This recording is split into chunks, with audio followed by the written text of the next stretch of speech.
ഞാനൊരു അടിപൊളി സംഭവം കാണിച്ചു തരാം കേട്ടോ. ഇത് നമ്മളെ കപ്പയാണ് കേട്ടോ ഈ കാണുന്നത്. കണ്ടോ, ഇത് ഏകദേശം ഒരു 12 വർഷമായിട്ട് ഉള്ളതാണ്.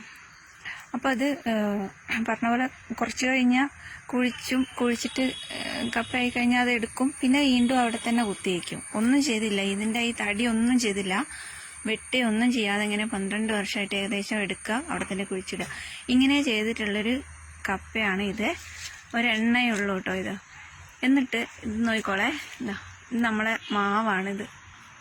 ഈ മാവിൻ്റെ മേലേക്ക് ഇതിങ്ങനെ പടർന്നിട്ട് എത്ര ഉണ്ടെന്നറിയാവോ? കാണിച്ചു തരാം. ഇങ്ങനെ പടർന്നിട്ട് പോവാണേ. ബാക്കി ഒരു മിനിറ്റ് നോക്കിക്കോളെ.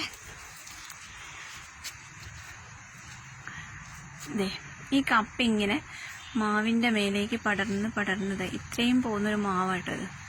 കണ്ടോ കണ്ടോ,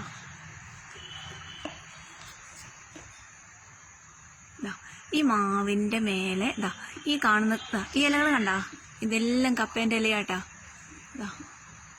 ഇങ്ങനെ ഇങ്ങോട്ടേക്ക് മാറി നിൽക്കുന്ന ഒക്കെ കപ്പേൻ്റെ ഇലയാ. എന്നിട്ട് ഇത് വന്ന്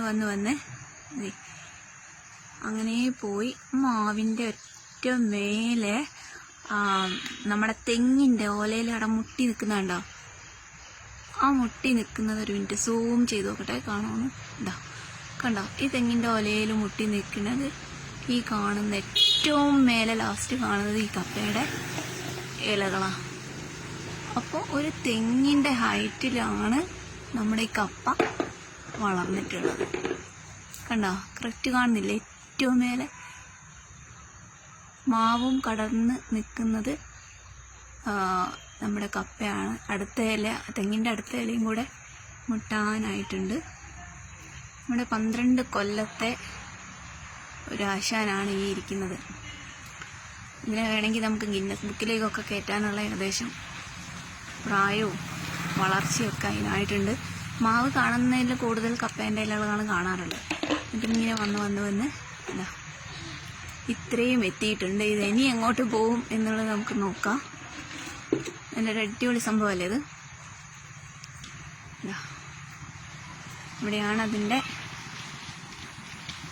സ്റ്റാർട്ടിങ്. ഇവിടെ നിന്നാണ് ആശാൻ പടർന്ന് പോകുന്നത്. ഞാനുണ്ട്